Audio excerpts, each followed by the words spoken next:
Tonight, we gently delve into the quiet world behind convent walls, where devotion and purity were carefully taught, but not always consistently observed.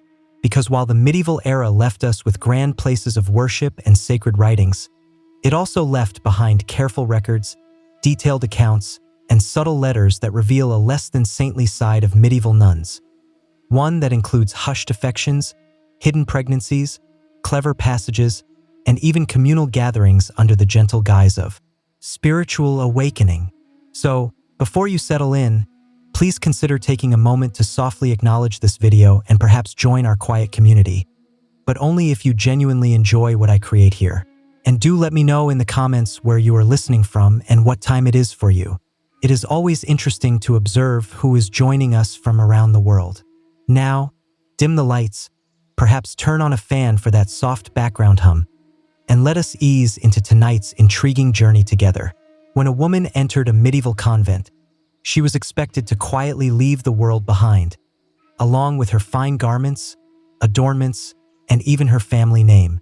In theory, she also surrendered her right to any physical closeness ever again. She became, in concept, a bride of a higher power. In practice, this spiritual bond was often open to individual understanding. The promise of purity was considered a serious matter. No touching, no gentle flirtation, and most definitely no quiet meetings in the cloister garden with a companion from a nearby dwelling. But as any thoughtful observer, or a spiritual leader with a persistent quiet concern, will tell you, promises are only as firm as the willingness to uphold them, and in many convents, that willingness proved subtly flexible. For some nuns, the promise of purity was treated more like a gentle suggestion. After all, if you are confined behind stone walls for decades, surrounded only by other women and the occasional subtly handsome spiritual guide, moral boundaries could become very, very faint. Some became remarkably creative. There were whispered suggestions that affection did not truly count if it was not intentional. Others leaned into clever spiritual interpretations. If a higher power was your celestial partner, then who could possibly object to a little passion, spiritual or otherwise? Especially if you meticulously recorded it in a scholarly language. Reports from church officials, dispatched to ensure everything remained pure and devout, frequently contained delicately phrased observations, such as excessive closeness between sisters, or unaccompanied male visitors to the orchard. Translated, this meant someone was quietly misbehaving, and it was likely occurring near the fruit trees. Then there were the convents that operated more like aristocratic residences. Wealthy families would gently send their challenging daughters with the clear expectation that someone else would manage their youthful enthusiasm. Some convents attempted to enforce strict rules. Others simply offered a subtle acknowledgement and hoped the spiritual leader did not visit too often. Of course, not every nun strayed. Many genuinely lived devout lives, dedicating themselves to prayer, study, and baking bread that could literally dent protective headwear. But others, let us just say, they interpreted the rule of purity the way people today interpret unlimited offerings. So yes, purity was written in ink, sworn before a higher power, and woven into the rule books. But behind those quiet walls, things were occasionally profoundly reinterpreted. Pregnancy, as a general rule, is notoriously difficult to subtly explain away, even more so when one is a nun. While you might successfully conceal a hushed affection or discreetly bring in a forbidden food, a growing belly was significantly harder to tuck quietly under a habit. It was even harder to explain without implicating at least one person, several subtle transgressions, and occasionally a very bewildered animal. Medieval convents were theoretically meant to be sanctuaries of unwavering purity, but reality often presented other, more inconvenient ideas. Church records, spiritual leaders' observations, and truly scandalized abbesses all consistently point to one undeniable truth. Nuns were quietly becoming pregnant. Not hypothetically, not symbolically, but physically, undeniably, and inconveniently pregnant. The explanations offered were often remarkably imaginative. Some claimed supernatural influence. Others cited miraculous conception, which, while technically supported by ancient precedent, was generally met with extreme skepticism when it occurred 3 communities over and involved a certain choir director. One nun even famously claimed she gently stumbled upon a man, a defense difficult to refute given the immutable laws of gentle descent. Once discovered, convents typically reacted with a flurry of quiet panic and strategic memory loss. The pregnant nun would be swiftly dispatched on a spiritual retreat or suddenly develop a prolonged illness requiring total seclusion. If she gave birth, the baby might be whisked away under the cover of night, either to a home for abandoned children, a sympathetic relative, or, in darker cases, to places far less desirable.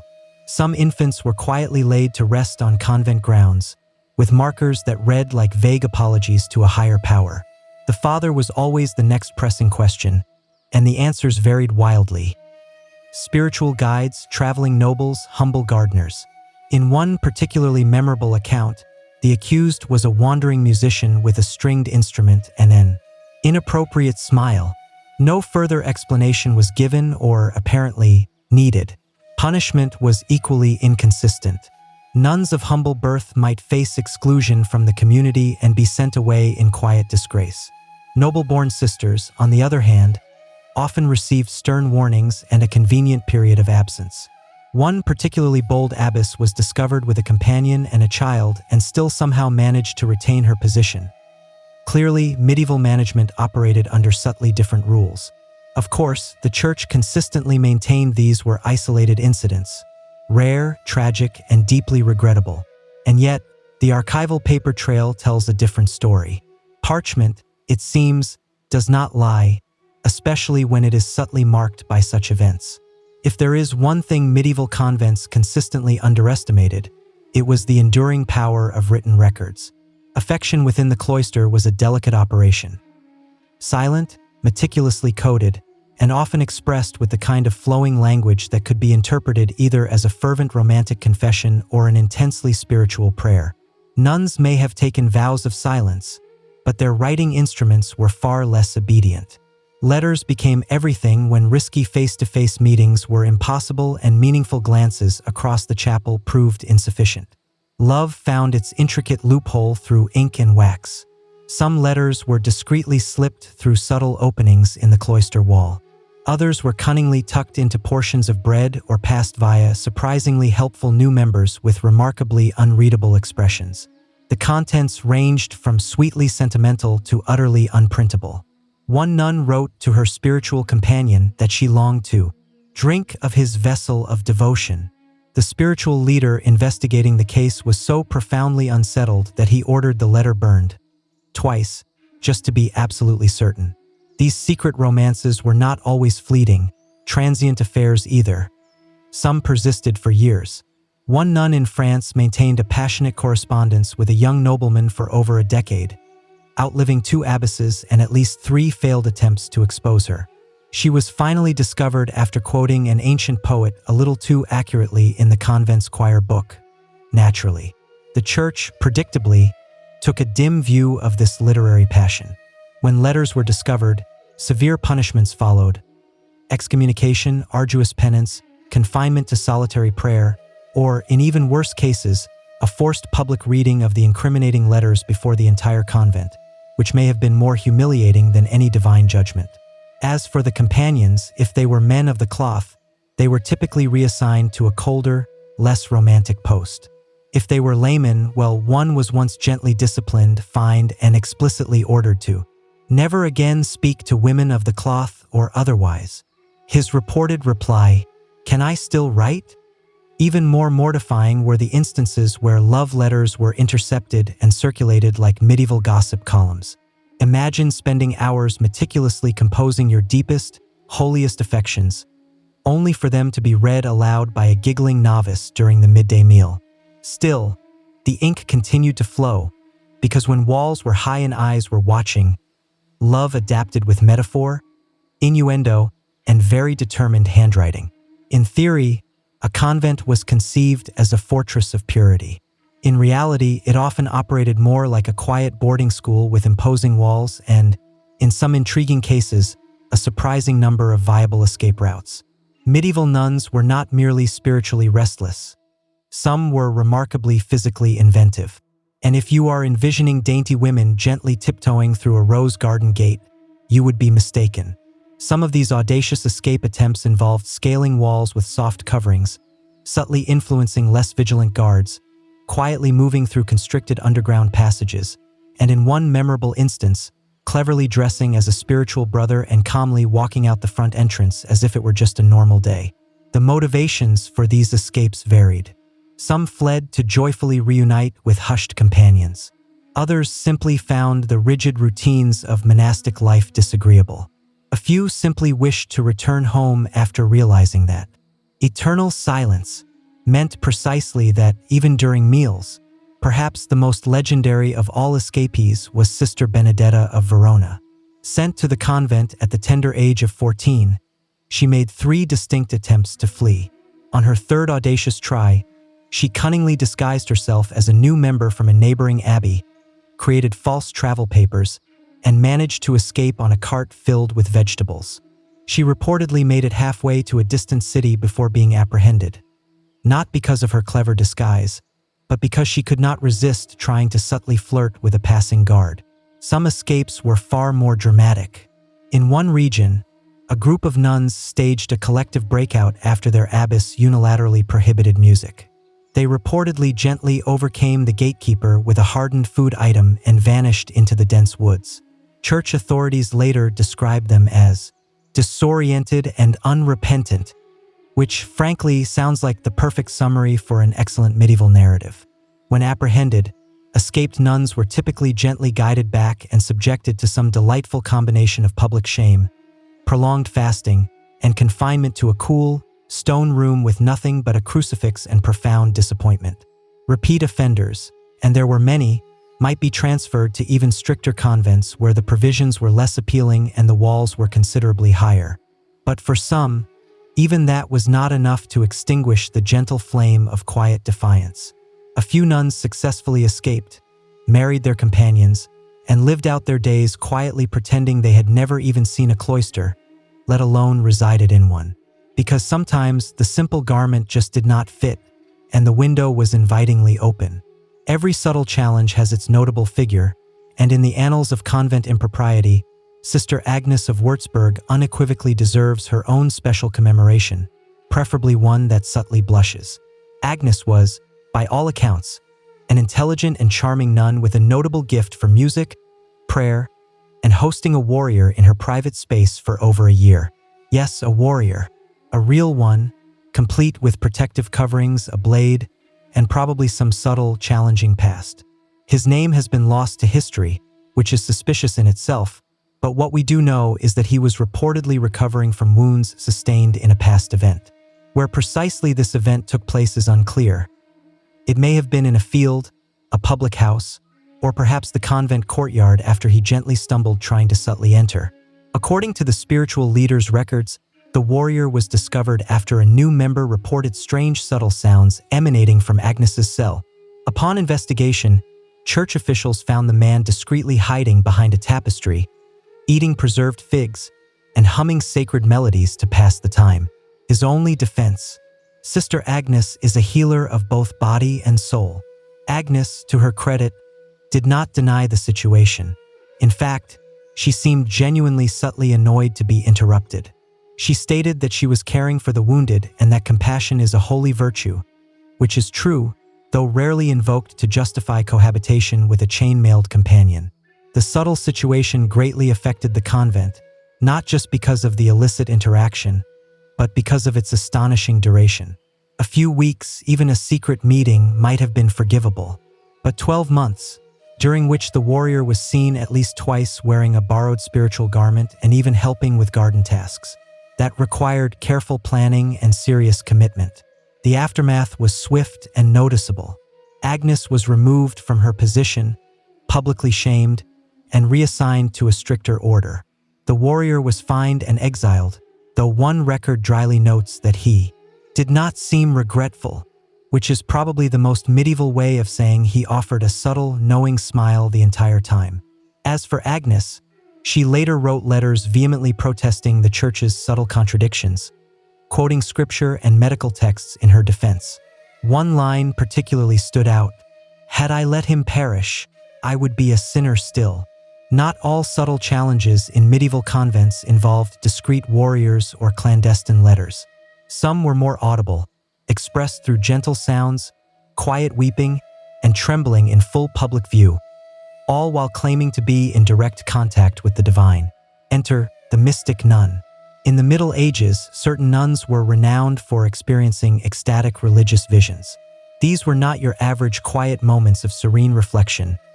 No, these were full-bodied, eyes rolled back, trembling spiritual encounters. And while some church officials deemed them holy, others harbored quiet questions, mostly, why did these visions sound so enthusiastic?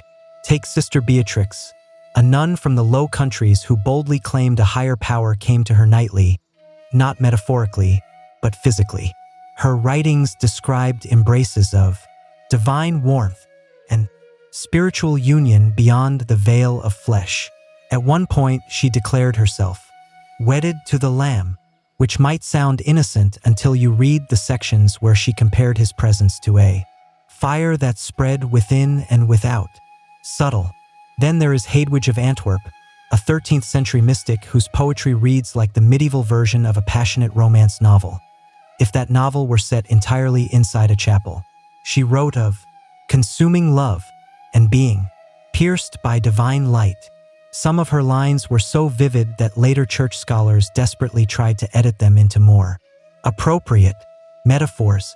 The original versions, however, are preserved and decidedly subtly intriguing. To be fair, not every nun feigned their ecstasy. Many were genuinely sincere. Medieval theology did indeed encourage intense emotional relationships with a higher power, sometimes subtly verging into language that modern readers might categorize as suggestive. But sincerity does not negate the fact that these visions caused serious stirrings, both spiritual and otherwise. Not everyone was impressed. Some spiritual leaders accused these women of seeking attention. Others worried about the influence such visions had on younger, more impressionable nuns. One particularly skeptical archbishop famously referred to them as emotional excitement masquerading as holiness. He was later reassigned, possibly for articulating what everyone else was quietly thinking. Still, some mystic nuns became minor celebrities. Their visions were recorded, copied, and revered, which, in medieval terms, meant they were successful in creating divine narratives and presenting them as theology. If there is one thing medieval monasteries were renowned for, it was rigorous restraint of the body, of expression, and especially of the appetite. Fasting was considered holy, hunger a virtue, and desire a subtle temptation best left in the garden with ancient influences.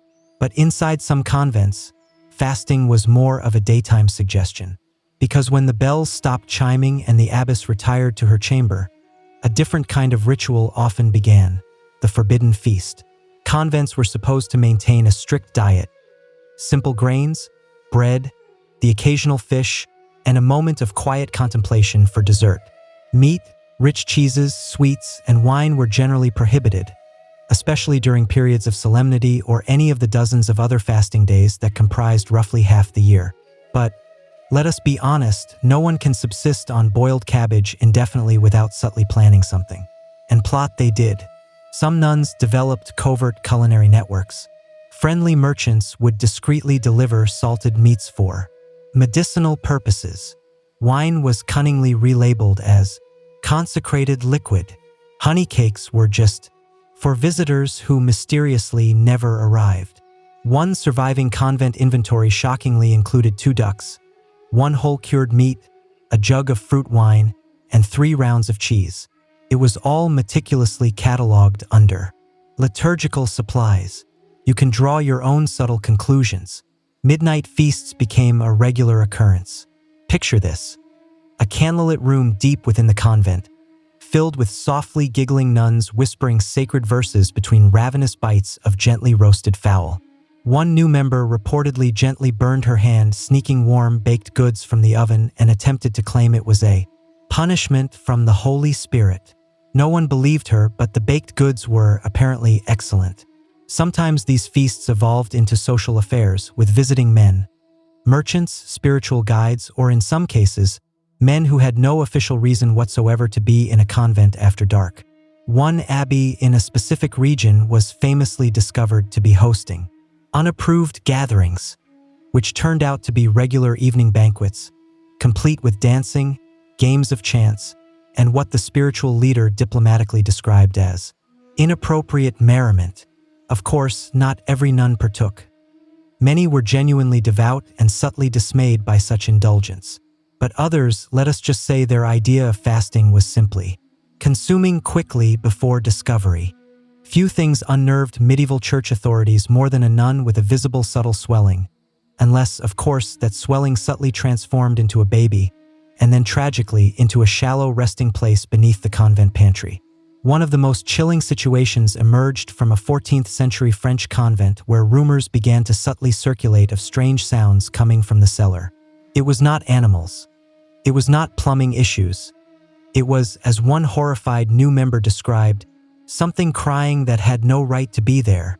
When church investigators arrived, they anticipated the usual: a hidden store of drink, some forbidden food, perhaps a clandestine love letter or two.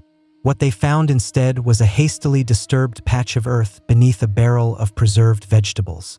Underneath lay the tiny body of a newborn child, wrapped in what was clearly a torn part of the distinctive head covering worn by the sisters. The implication was anything but subtle. The ensuing investigation was as delicate as navigating a challenging situation.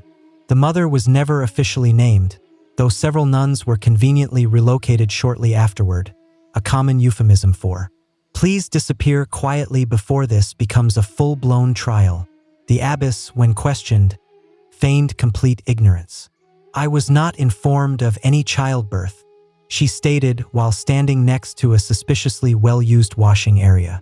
She added that any woman who gave birth in the convent had clearly entered already pregnant, one of the oldest and least effective explanations in the Book of Subtle Challenges. This was not an isolated incident. Across Europe, hidden pregnancies occasionally resulted in tragic ends. Babies were left at the entrances of monasteries. Some were smuggled out to sympathetic families. A few, heartbreakingly, did not survive long enough for either option. The church responded with its usual combination of outrage and selective memory. Punishments ranged from public penance to quiet transfers. But as long as the walls remained high and the incriminating letters stayed hidden, many such stories were buried, both literally and figuratively. Still, every time a cellar was repaved or a pantry reorganized, there was the faint, unsettling possibility of another discovery. A tiny, subtle situation wrapped in linen and profound silence. If there is a scale of things nuns were decidedly not supposed to do, engaging in certain commercial activities lands somewhere between theological disagreement and gently influencing a spiritual leader's position. But in 15th century Bologna, one former nun decided she had quite enough of vows, veils, and virtue. So, she quietly departed the convent and, astonishingly, opened a highly successful establishment in her old convent building, with the traditional garments still in use, because subtlety was apparently not part of her business plan. She had not exactly been suited for cloister life. To begin with, church records describe her as willful and frequently absent from evening prayers. Translated, this means she did not appear for spiritual observance and possibly had other plans involving wine and a certain companion. Her decision to leave the convent was not particularly dramatic. She simply walked out and never returned. The real drama commenced later, when passers-by noticed the convent had suddenly become extraordinarily popular with men who had no known interest in theology. According to a local magistrate, she employed women, some former nuns, others just creatively without occupation, and managed the establishment with remarkable efficiency. Clients reportedly paid extra for costumes. Some men even requested the full confession experience, which raises theological questions no one was prepared to answer. When word eventually reached the church, quiet panic ensued. Not because such establishments were rare, they were not, but because this particular one had the audacity to appear like a convent and, reportedly, functioned more smoothly than most monasteries. The the public perception was unfavorable. When summoned to explain herself, she simply offered a subtle acknowledgement and stated, "At least no one here pretends to be pure." She was promptly excommunicated, then re-excommunicated, just to be absolutely certain. The building was taken, the operation dismantled, and she was allegedly sent to a nunnery far from Bologna, which seems like an odd choice, but perhaps poetic justice. Yet her legacy lingered. For years afterward, the site was colloquially known as the Cloister of Delight. It even appeared in playful dramas and songs. And though the church tried desperately to erase her memory, she became something of a folk legend. The nun who chose earthly engagement over spiritual solitude. Confession, the spiritual reset button of medieval Catholicism, was supposed to be a solemn ritual of self-examination, humility, and penitence. You knelt, you whispered your transgressions, the priest offered absolution, and you left feeling lighter in theory. But in practice, confession occasionally led to more subtle challenges than it purportedly forgave. Enter the confessor situation, a genre of misbehavior so common it almost became a subtle commonplace. The setup was deceptively simple. One priest, many nuns, and an enclosed space specifically designed for private conversation about temptation. What, indeed, could possibly go wrong? Quite a lot, it turns out. Some confessors took their spiritual duties seriously.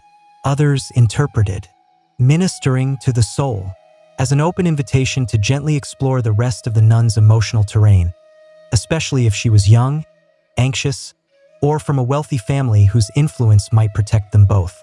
Boundaries were porous, the confessional curtains were thick, and ecclesiastical supervision was mostly theoretical. In one infamous case, a certain priest heard the confessions of 30 nuns and somehow managed to develop special spiritual intimacy with 10 of them. The abbess began to suspect something when one sister emerged from confession giggling and smelling faintly of spiced wine. Reports of impropriety trickled in from across Europe. Some confessors were caught meeting nuns at odd hours. Others received love letters cunningly disguised as theological questions. One was famously discovered with his hand on a new member's knee, claiming he was checking her for signs of demonic possession. Creative, at least. The church's response? Delicate silence, followed by convenient reassignment. A confessor accused of misconduct was usually sent to another region to reflect, which in medieval terms meant, do it somewhere else and try not to get caught this time. Meanwhile, the nuns were left in awkward positions. Some were shamed, others were blamed entirely, accused of subtly influencing the priest with feminine charm, which in many cases simply meant existing while under 30. A few even refused to confess again at all, choosing silence over perceived sanctity. Of course, not every confession spiraled into scandal, but the inherent setup, male authority, female submission, and secret conversations, was practically an open invitation to subtle challenges, especially when wrapped in incense and ancient language.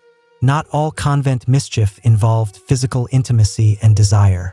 Some of it manifested as suspiciously helpful nuns with access to plants that could either alleviate a minor discomfort or, more controversially, prevent a pregnancy. Nearly every convent maintained a meticulously cultivated herb garden. It was an integral part of daily monastic life. Nuns meticulously prepared balms, tinctures, and herbal remedies for ailments ranging from common stomach aches to alleged demonic possession, though success with the latter was often mixed. But in some communities, these humble healers transformed into veritable convent chemists, and the fine line between legitimate medicine and deliberate subtle intervention began to blur. They became known as the apothecary sisters, and they understood their plants remarkably well, perhaps too well in some cases.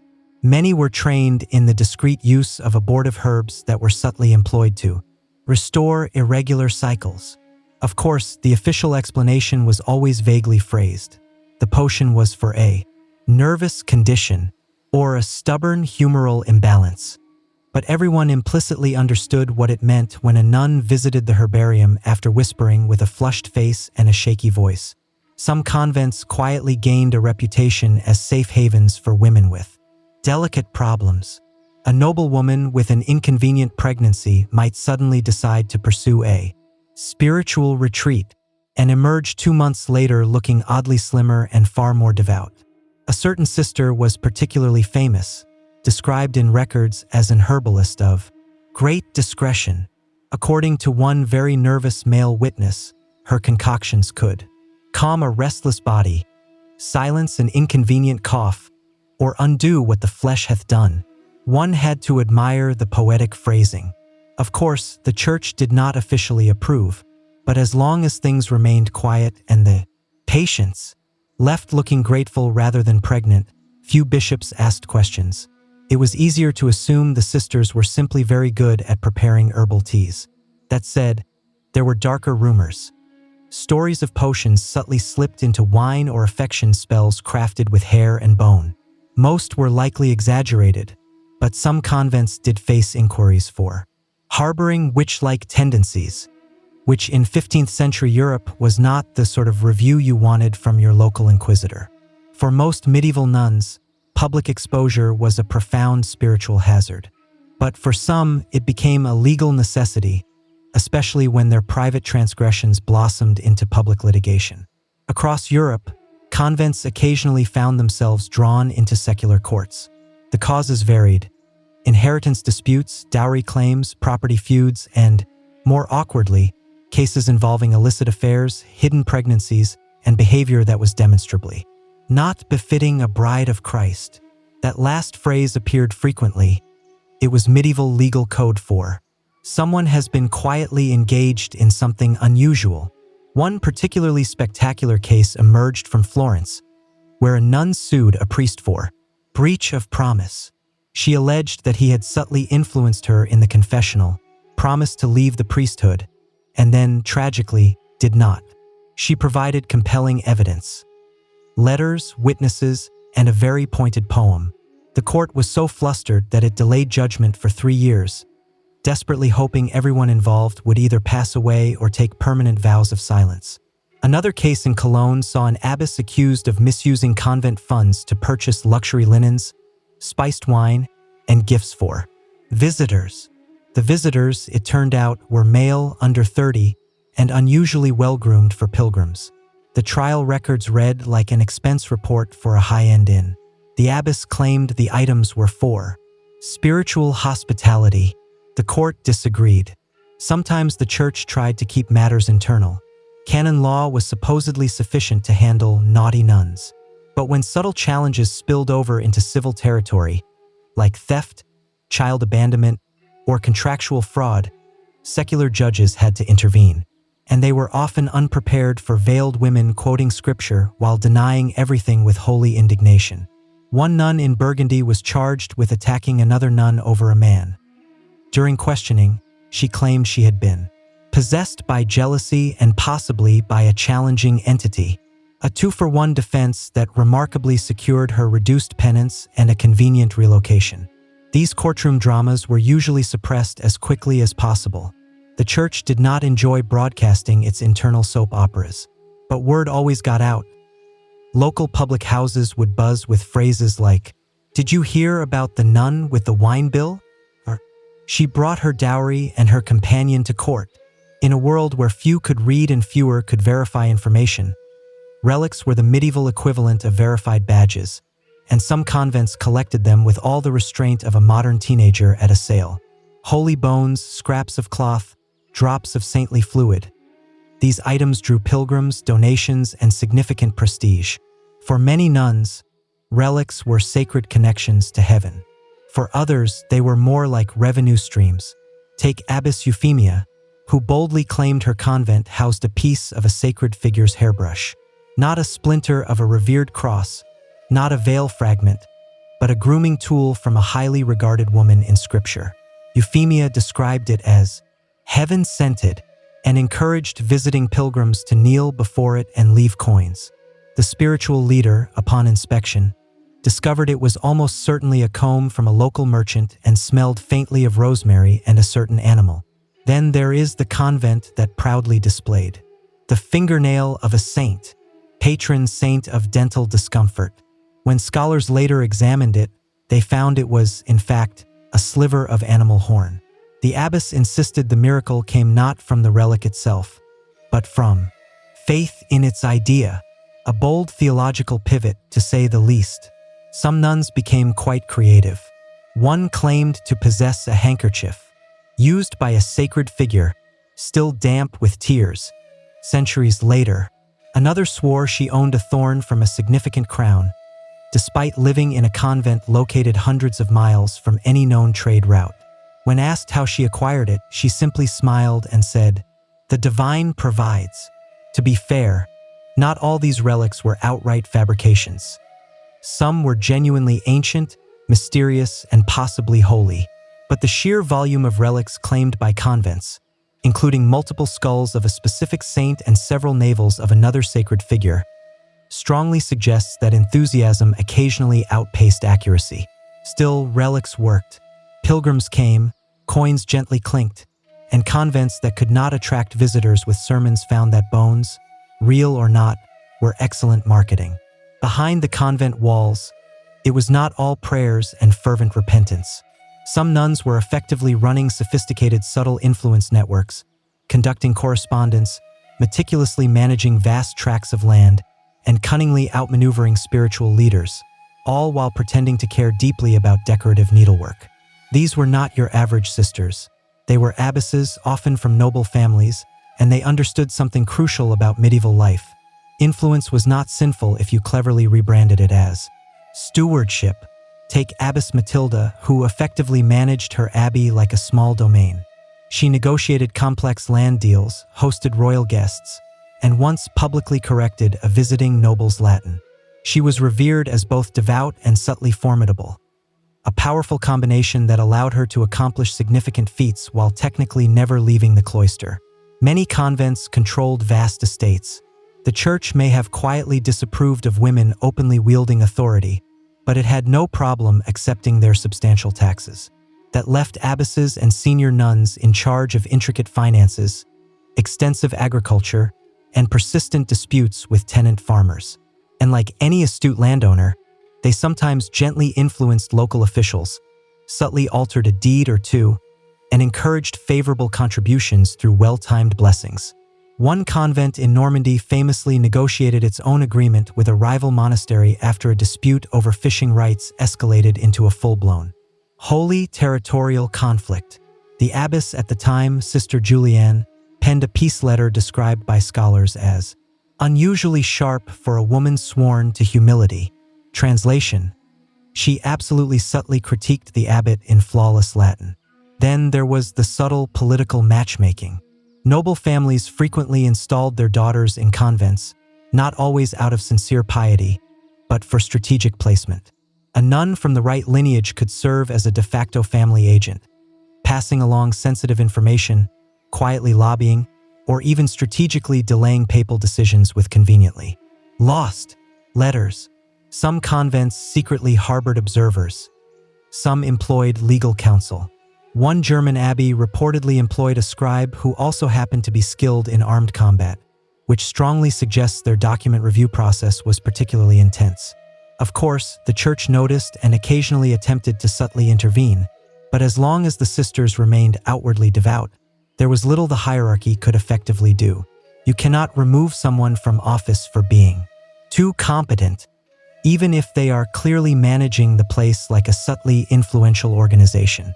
By the late Middle Ages, some convents had evolved into something resembling self-contained communities, complete with their own economies, internal structures, active communication networks, carefully guarded secrets, and yes, the occasional subtle, unexpected arrival. Not all subtle challenges wore a captivating smile or left behind a pile of incriminating love letters. Some were cloaked in profound silence, not the holy kind, but the strategic kind. The kind of silence that meticulously kept reputations intact, that covered up the muffled sounds, the sudden sight of red, the mysterious illness of a nun who subtly vanished and whose cell was given to a new novice the very next morning, accompanied by a polite note of mourning, because sometimes a subtle situation was not loud. It was chillingly procedural. Take the case of Abbess Theodora, who governed her convent like a medieval leader. She managed vast lands, hosted powerful dukes, and held prayer vigils so elaborate they required detailed seating charts. When 3 of her novices quietly became pregnant over the span of a single year, she insisted it was the result of spiritual temptation and ordered stricter fasting for everyone but herself. When local clerics dared to raise questions, she promptly accused them of envy and threatened to withhold intercessory prayer for their souls, a chillingly bold move even for the 14th century. Other convents simply leaned into their subtle notoriety. The Abbey of St. Lucilla, outside a certain city, quietly gained a reputation as a refuge for reformed women, a vague term that generally meant former courtesans who now spent 20% of their day in prayer and 80% in expensive robes. They hosted lavish musical recitals, charged admission for elaborate feast day processions, and famously kept peacocks, actual live peacocks, strutting elegantly in their garden. The bishop dismissed them as a minor concern. Rome, however, astutely recognized them as profitable. In England, one nun was so exceptionally skilled at subtly creating forged documents that her creations made it all the way to a major cathedral, where they were blessed by a bishop before anyone realized they were printed using ink mixed with fruit wine. Even the devout were not immune to strange practices. One mystic nun claimed she experienced spiritual visions only when fasting and dancing simultaneously. Her superior eventually banned both activities, prompting her to invent holy spinning. Visitors thought she was possessed. She insisted she was simply expressing divine joy at 30 revolutions per minute, because beneath the incense and scripture, there was always something else. Raw, stubborn life, relentlessly gently moving its way through the subtle imperfections in the stone. Before he was the world's most legendary barrel-dwelling philosopher, Diogenes was just the son of a banker in a Greek city. That is correct. The man who would later subtly dismiss wealth and publicly express disdain for possessions was literally born into money, though that did not endure long. Diogenes' life took a dramatic turn when he and his father were subtly implicated in a rather creative act, altering the local currency. Not metaphorically. They were accused of literally tampering with the coins, possibly shaving them down or forging them. It is still debated whether Diogenes knew precisely what he was doing or if he was simply assisting his father with the family business. But one thing is clear, the local authorities were not amused, and so the future cynic was promptly exiled. Now, for most people, being exiled from their hometown would be a profound tragedy. For Diogenes, it was a change in direction. He fled to Athens, the philosophical center of the Greek world, and decided that instead of desperately attempting to return to respectable society, he would methodically dismantle it, piece by piece, with incisive remarks, a sharp tongue, and a complete disregard for conventional attire. Athens at the time was filled with prestigious thinkers and refined speakers. Diogenes, without funds and technically without a home, simply did not care. While others debated abstract concepts in flowing linen garments, he quietly arrived in the city with a dog-like smile and a singular mission: expose every subtle inconsistency he could detect. And yes, dog-like is not a metaphor, he embraced it. In fact, he proudly identified with the word kinikos, meaning dog-like, in Greek, which is precisely where we derive the word cynic, subtly challenging corruption, gently questioning convention, and revealing truth in its raw, unfiltered form. His first order of business, completely abandoning all societal pretense. He famously renounced possessions, openly mocked conventional manners, and slept in a giant ceramic vessel, often mistakenly called a barrel, like a philosophical scavenger. It was his ultimate statement. If society was a facade, he was going to live explicitly outside of it, quite literally. This was not merely rebellion for rebellion's sake.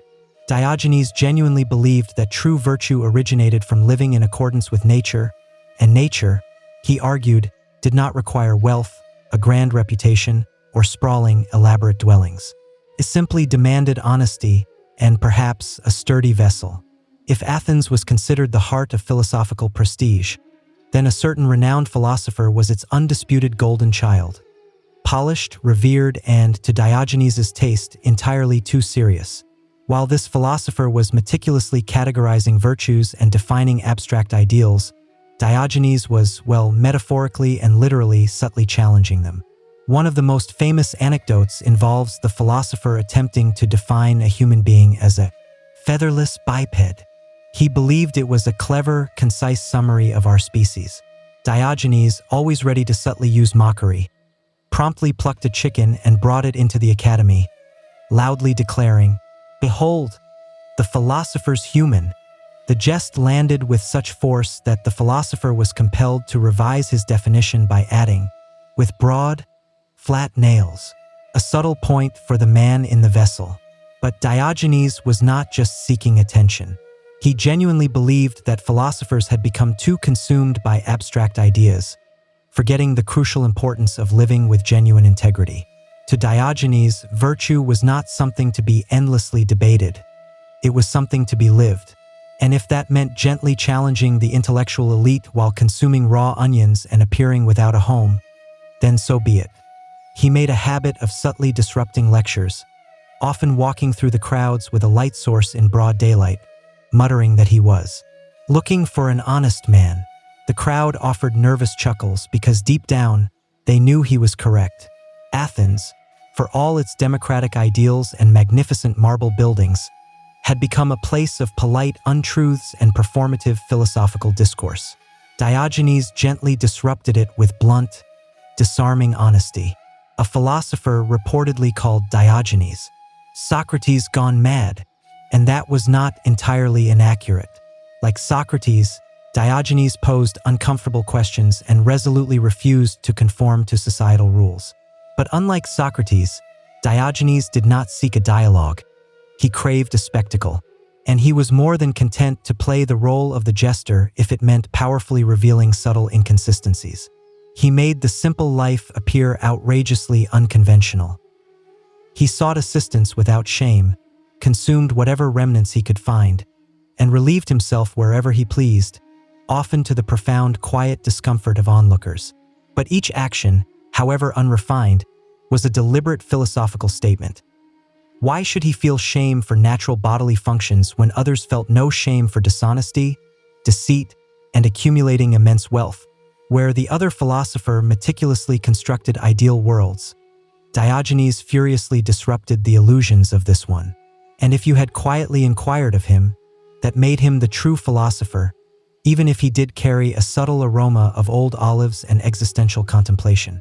By now, Diogenes had become a full-time philosophical presence. He possessed no permanent dwelling, unless you count the massive ceramic vessel he slept in, quietly nestled in the bustling marketplace like some kind of sentient street art installation. He owned almost nothing, just a cloak, a stick, and a simple cup, until he observed a boy drinking water directly from his cupped hands and promptly discarded his own cup. "A child has surpassed me in simplicity of living," he declared. That was the defining characteristic of Diogenes. He did not just converse about simplicity, he outsimplified everyone. He was not pretending to reject wealth while secretly hoarding precious metals. No, he quite literally subsisted on remnants, cleansed himself with rainwater, and rested among animals. In fact, he often proudly referred to himself as a dog, not as a self-insult, but as a badge of honor. Animals, he argued, live naturally, without shame, pretense, or obsessive concern with status. And that is precisely how Diogenes wished to live, subtle expressions included. Then there was the lamp or lantern, depending on the translation, which he famously carried during the day. "What are you doing?" people would ask, perplexed. "Looking for an honest man," he would quietly grumble. Of course, the subtle meaning was perfectly clear. He was not finding one. He was not even hopeful. The jest was the very point. A searing, subtle challenge to everyone who considered themselves virtuous while living lives steeped in compromise. His daily life became a continuous performance, and every gesture was a lesson. When he was once observed engaging in a natural act in public, he reportedly quipped, "If only it were as easy to relieve hunger by rubbing my stomach." Crude? Absolutely. But for Diogenes, natural acts were not shameful. Hypocrisy was. And let us be clear, Diogenes was not without means because he had to be. He had offers of shelter, provisions, even support from wealthy admirers. He declined them like someone expertly avoiding a subtle manipulation. For him, accepting assistance meant subtly binding himself to obligation. And Diogenes would not be controlled, not by wealth, not by decorum, and definitely not by society's subtle discomfort when he did something uncivilized in public. He was not living on the fringe of society.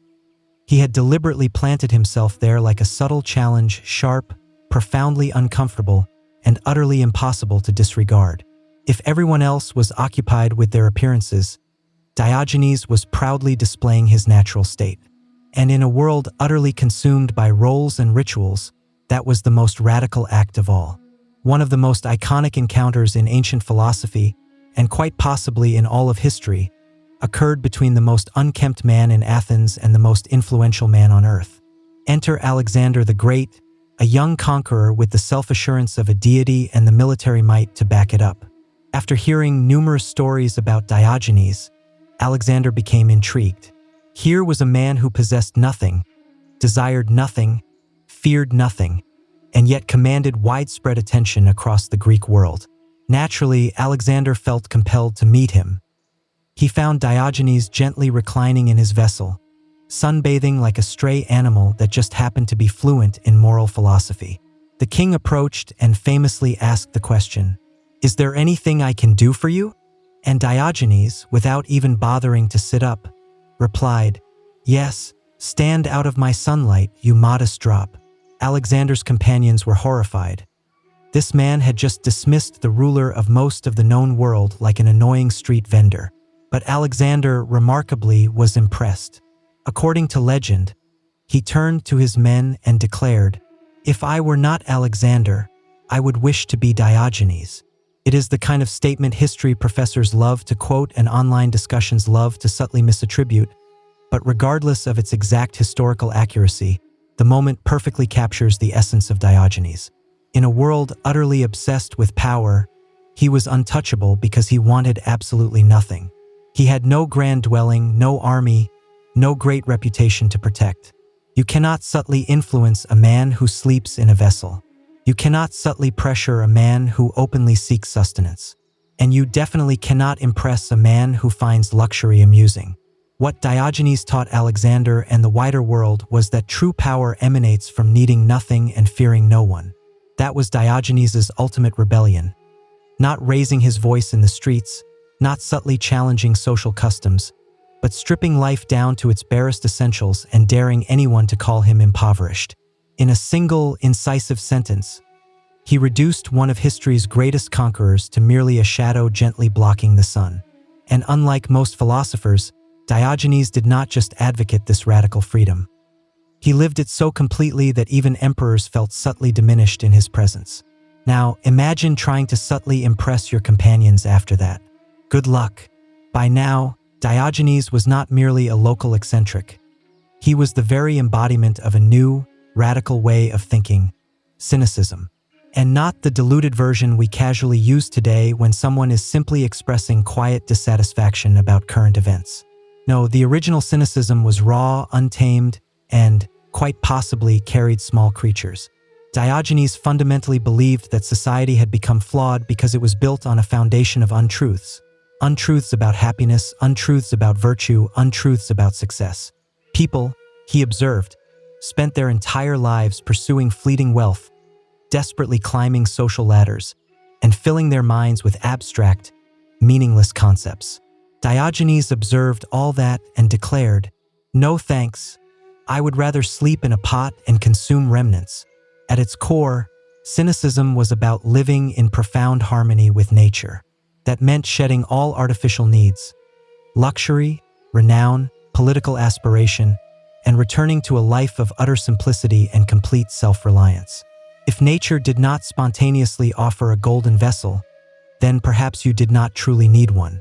And if nature provided you with a means of sustenance, then yes, openly seeking bread or boldly taking a root vegetable was, in his view, far more honest than subtly flattering a compromised political figure. His philosophy was also deeply confrontational. Diogenes did not discreetly hide his beliefs in academic essays or temple scrolls. He lived them loudly, publicly. He openly mocked, vocally expressed his views, and even physically interrupted people's lives to forcefully make them confront their own subtle inconsistencies. If someone preached virtue but lived lavishly, Diogenes would follow them around like a philosophical observer, exposing the subtle flaws beneath the elegant exterior. To Diogenes, actions mattered infinitely more than abstract ideas. In fact, he once famously said, "Other animals gently touch their adversaries. I gently affect my companions to guide them, because nothing conveyed friendship quite like a good, metaphorical subtle challenge to your cherished illusions." He was especially direct toward hypocrisy, particularly among fellow philosophers. If a scholar claimed that simplicity was noble while comfortably residing in luxury, Diogenes would hold up a mirror, metaphorically or otherwise. He once observed a grand temple being constructed and declared, "The deities must have lost their vision if they require such a magnificent dwelling." In a world obsessed with appearances, Diogenes was appearance's natural challenger. Where others cloaked their ambitions in elaborate rhetoric, he stripped everything down, literally and figuratively. He was not trying to be liked, he was trying to awaken people. And if that meant expressing himself like an animal or relieving himself on public statues, well, so be it. Truth, after all, was not always polite. Diogenes was not merely a philosopher. He was Athens' walking conscience, a raw, vocal, and extremely inconvenient one, depending on whom you quietly inquired. He was either a unique individual with questionable habits or the only sensible person in a city overflowing with subtle untruths. Perhaps both. He made a reputation out of subtly challenging people. Once, during a feast, he walked barefoot across the banquet hall's expensive covering, ostentatiously wiping the fine particles from his feet and muttering, "Thus I gently humble the pride of another philosopher." Not exactly appropriate social behavior, but for Diogenes, this was more than mere rudeness. It was a potent protest against vanity, excess, and all the hollow rituals people wrapped around themselves to feel important. He challenged everyone. When he observed a wealthy man contributing to the less fortunate just to be admired, Diogenes muttered, "That's not generosity, that's investment." Another time, he observed a man becoming angry at being gently struck and calmly said, "You shouldn't be upset. It was just flesh meeting flesh." This was not just philosophy, it was psychological redirection. But the real genius of Diogenes was not just in what he expressed. It was in how he lived. His daily existence was a living critique of everything people took for granted. He gently inverted the world and held it there, waiting to see what subtle insights might emerge. Naturally, not everyone appreciated the unasked-for lessons. He was ridiculed, subtly challenged, and even apprehended, though attempting to apprehend a man with no possessions and no shame was like attempting to confiscate smoke. In one city, after being captured and sold into servitude, yes, truly, he calmly told the auctioneer, "Sell me to a man who needs a master. Let that thought gently settle." He ended up with a Corinthian man who did not just acquire Diogenes. He brought him home and allowed him to manage the household, educate the children, and essentially become a subtly critical life coach. Somehow, Diogenes managed to transform servitude into a compelling series of lectures. Whether subtly challenging rulers or guiding young ones, Diogenes remained consistently direct. He quietly questioned all power structures, even ones he accidentally became a part of. If someone ever attempted to overly praise him, he would remind them that he was just an animal seeking truth and occasionally subtly marking golden statues. He was society's persistent, subtle discomfort. The more you attempted to disregard him, the deeper he settled into your conscience. To suggest Diogenes held strong opinions about social conventions would be like saying the sun is merely a bit warm. He did not just reject polite customs. He launched a singular effort against them with the quiet intensity of a barefoot prophet and the subtle hygiene of a less-than-obedient scavenger. Cleansing? Overrated. Dining manners? Without purpose. Shame? A tool used by the timid and the inconsistent to hide behind grand structures. Diogenes profoundly believed that most societal norms were not there to genuinely assist people. They existed to subtly control them, to gently compel them into conformity, and to conspicuously distinguish the influential from the less fortunate. So, naturally, he decided to live in a way that defied every single one of them. He often walked around without footwear through broken paths, even in the depths of winter. When asked why he did not wear shoes like a typical person, he famously replied, "If I were in need of shoes, I would be more distressed about my life than my feet." Diogenes also possessed a knack for performing natural bodily functions in public, and not out of ignorance. He knew exactly what he was doing. These acts were not random. They were deliberate statements. He believed that if something was natural and necessary, it should not be a source of shame. In other words, if you are going to subtly admonish me for a natural sound but not for taking advantage of your neighbor, then your moral compass, he would argue, is fundamentally misaligned. Even seeking assistance became a form of profound resistance. While most individuals seeking help attempted to appeal to pity or social obligation, Diogenes treated it as a spiritual test for both himself and the person being asked. If they gave, fine. If not, that was fine too. Either way, he remained honest and subtly desiring sustenance. But Diogenes was not just subtly challenging for the sake of it. His entire existence was an ongoing experiment to determine how little a person truly needed to live well. Not just survive, but live well with dignity, with freedom, with a sense of humor sharp enough to subtly dissect the grandiosity of political figures and the refined language of philosophers. He exposed the absurdity of conventions by pointedly disregarding them entirely. And the more people insisted he behave normally, the more he subtly reinforced his position, powerfully demonstrating that many so-called civilized behaviors were really just rituals we performed to make ourselves feel superior. In a world that subtly focused on appearances, Diogenes was unadorned and probably without footwear, quietly enjoying the sun, implicitly asking us why we were not. Diogenes, of course, did not leave behind written accounts, grand stone carvings, or temples in his honor. He would not have wished for them. In fact, if someone had attempted to construct a tribute to him, he probably would have subtly expressed his disapproval. His profound legacy lives not in what he created, but in what he relentlessly dismantled: illusions, pretenses, and inflated egos. As for his passing, like everything else about Diogenes, it is shrouded in stories that are somewhere between poignant, absurd, and profoundly fitting. Some suggest he passed from holding his breath, out of sheer subtle boredom with life. Others claim he succumbed to an infected animal bite, an irony not lost on anyone familiar with his famous nickname. And then there is the version where he simply lay down, said nothing, and did not rise again. No grand final words, no dramatic conclusion, just the world's most vocal cynic quietly slipping away, as if even life's end failed to impress him.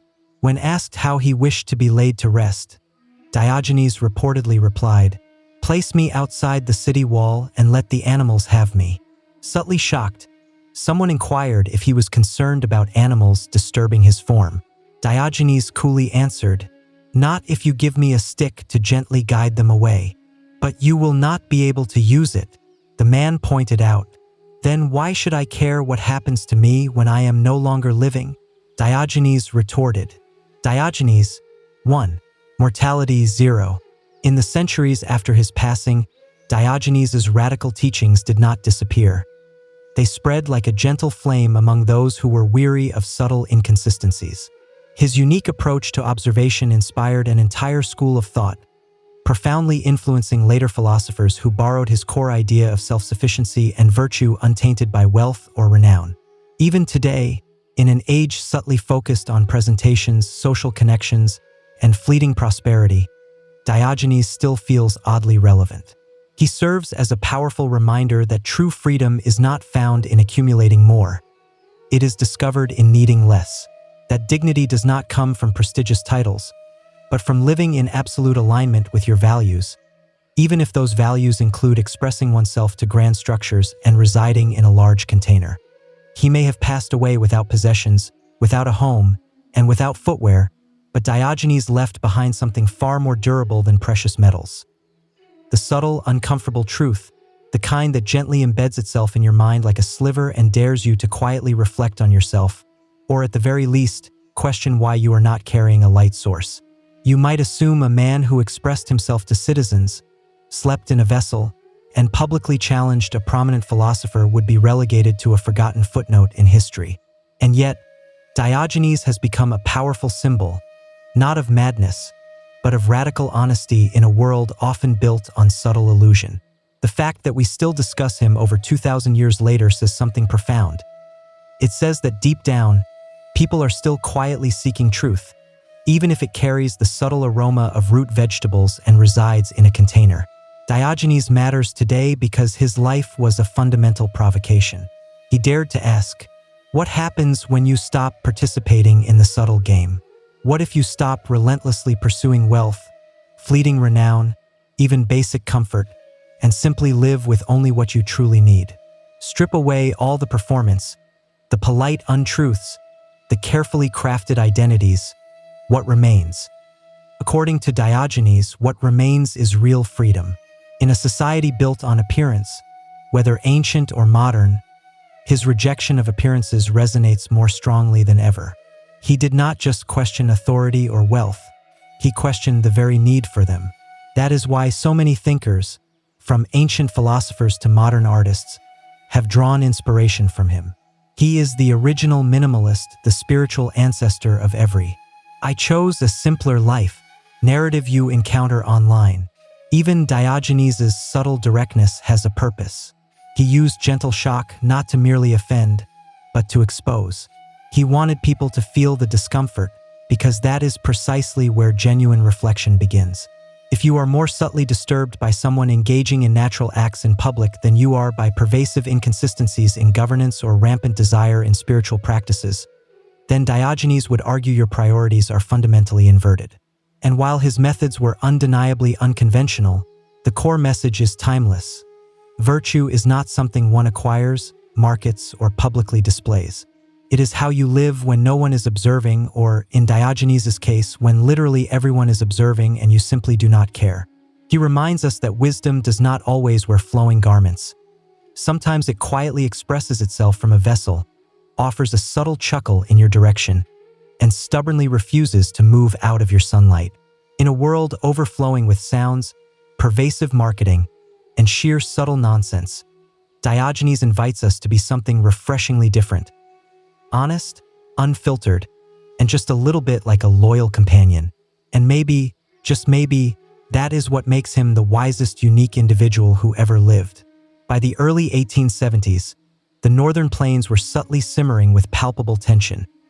A slow, persistent accumulation of broken promises, subtle land acquisition, and devastating cultural encounters.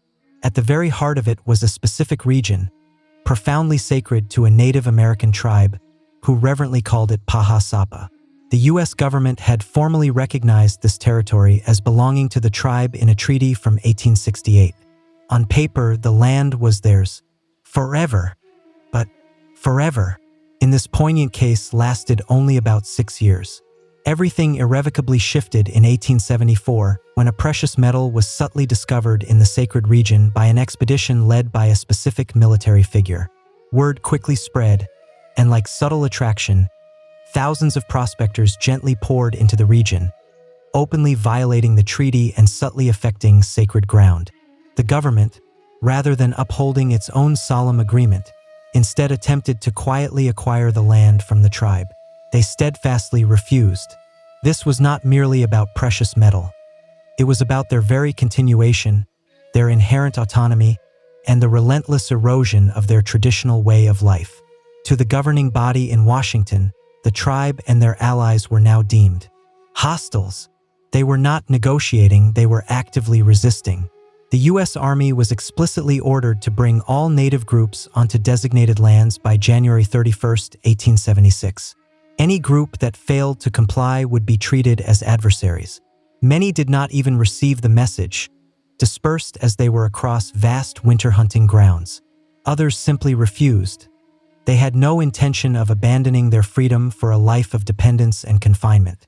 What was rapidly forming on the plains was not just a disagreement. It was an inevitable convergence of paths. A loose alliance of various Native American warriors, led by legendary figures like Sitting Bull and Crazy Horse, began to gather. They were not a formal military force, but they were bound by a singular, profound purpose: to protect their land, their people, and their cherished way of life. They knew conflict was imminent. Meanwhile, U.S. military planners, supremely confident in their numbers and advanced technology, subtly dismissed the tribes as disorganized and divided. They could not have been more tragically mistaken.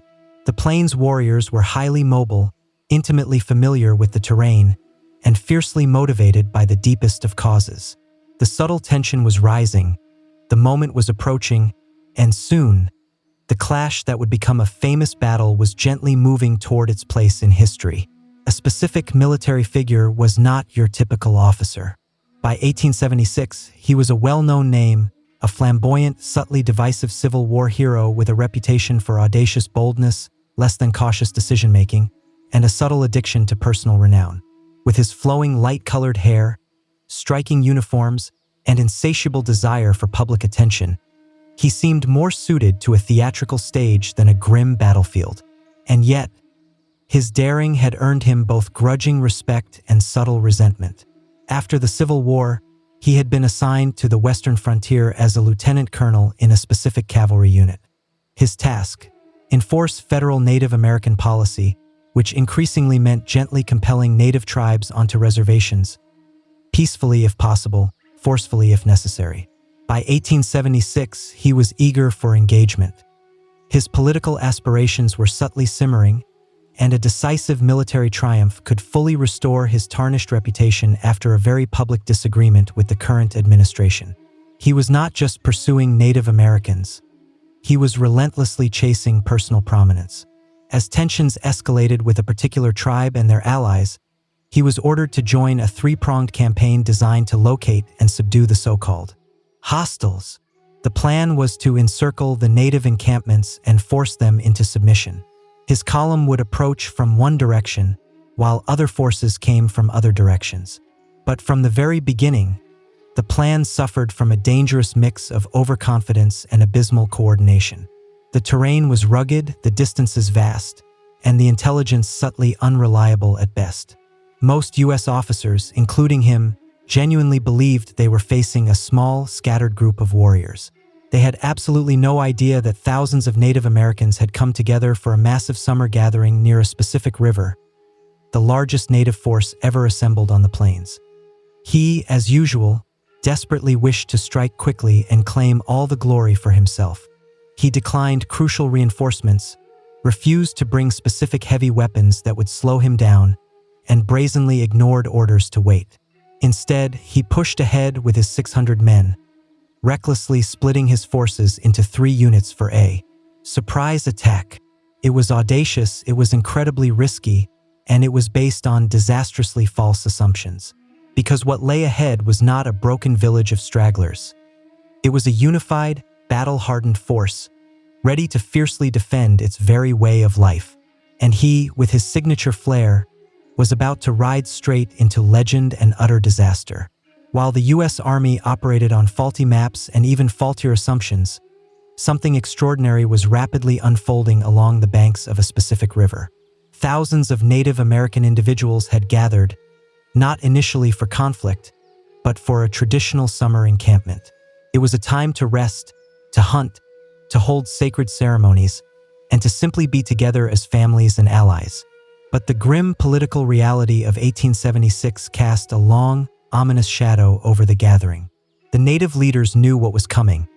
They had witnessed the treaties repeatedly broken, the vast buffalo herds disappear, and the relentless encroachment of railroads and settlers. They understood that this encampment, peaceful as it seemed, might very soon transform into a battlefield. And they were not going to flee. At the very center of this growing coalition was a specific holy man and visionary leader. In the weeks leading up to the battle, he performed a powerful sacred dance, a grueling ceremony of sacrifice and prayer. According to witnesses, he had a profound vision during the dance. He saw soldiers falling into the camp, like grasshoppers, defeated and broken, For his devout followers, this was no mere metaphor. It was a chilling prophecy. And then there was a warrior of almost mythical skill and legendary bravery. Quiet, reclusive, and deeply committed to protecting his people, he had already earned a formidable reputation as a fearless leader in earlier battles. He would soon prove himself again, charging directly into enemy lines with a unique blend of daring and tactical brilliance. Other influential leaders also emerged as key voices. Though the tribes did not operate under a single, centralized command, their unity in this critical moment was truly remarkable. They were defending more than just land. They were fiercely defending freedom itself. Estimates vary, but there may have been many thousands of native people in the valley, including between 1,500 and 2,000 warriors. They were well-equipped, many with repeating rifles, and possessed a superior, intimate knowledge of the terrain. And most importantly, they were fighting for their homes, their families, and their very way of life. The military figure had foolishly expected a few hundred desperate warriors. Instead, he was about to confront a formidable coalition, one born not just of resistance, but of spiritual resolve, ancestral duty, and the fierce, unyielding will to survive. The storm was gathering. On June 22, 1876, a specific military figure and his cavalry departed a river mouth, following tracks they believed would lead to a nearby native encampment. For 3 days, they moved relentlessly fast, pushing men and horses to the brink of exhaustion. The military figure was utterly convinced the native village would scatter if they realized soldiers were approaching. He desperately wished to strike first, strike hard, and claim all the glory before other generals could arrive and take his spotlight. But this intense urgency tragically blinded him to any semblance of caution. Scouts, including esteemed Native American warriors, vehemently warned him that the village ahead was massive, unlike anything they had ever witnessed before. Some even ascended high ridges and returned with wide, frightened eyes, stating, "Too many to count." They urged him to wait, to reconsider. He did not. On the morning of June 25th, he reached a ridge overlooking the valley. From a distance, he could see parts of the vast encampment. Teepees stretching along the river like a small city, smoke rising from cooking fires, children playing, horses grazing. But what he perceived as a vulnerable camp was, in chilling reality, a sleeping giant. Still believing he could surprise them, he made the fateful decision to divide his 600-man regiment. He dispatched one captain to scout to the south with 125 men. Another major was ordered to attack the southern end of the village with 140 men. Meanwhile, he himself took about 210 men northward, hoping to flank the village from behind and trap the warriors in a pincer movement. It was audacious, it was incredibly risky, and it was based on disastrously false assumptions. He did not know that the warriors were already well aware of the soldiers' approach. Native American scouts had spotted dust trails and moving columns. The crucial element of surprise was lost before it ever truly began. As the major's men descended into the valley, they did not find panicked families fleeing. They found warriors assembling, more warriors than they had ever imagined. And instead of collapsing, the camp erupted into organized, furious resistance, led by the very people he had so arrogantly underestimated.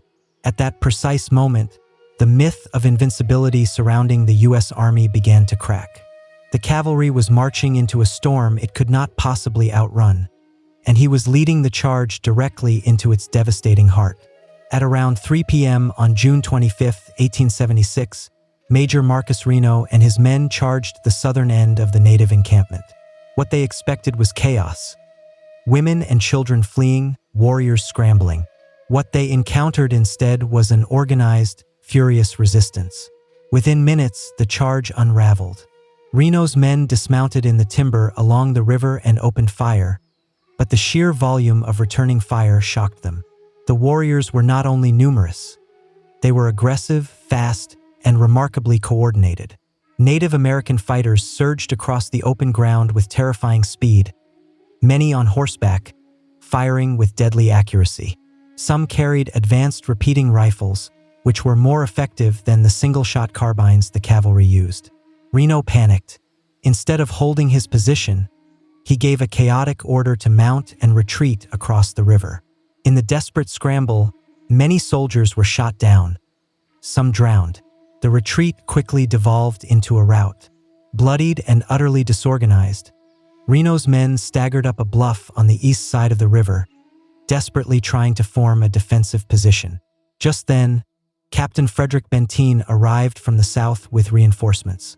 Together, he and Reno established a rough perimeter atop what would later be called Reno Hill. There they dug in low on water, surrounded, and under constant fire. They could hear distant gunfire to the north, the ominous sound of Custer's own fate unfolding. But they did not know exactly what was happening. They sent messengers, but none returned. Meanwhile, in the valley below, native warriors swarmed across the battlefield, emboldened by Reno's chaotic retreat. Spirits soared. The prophecy of Sitting Bull was coming true. The invaders were not invincible. They were fleeing, and more were arriving.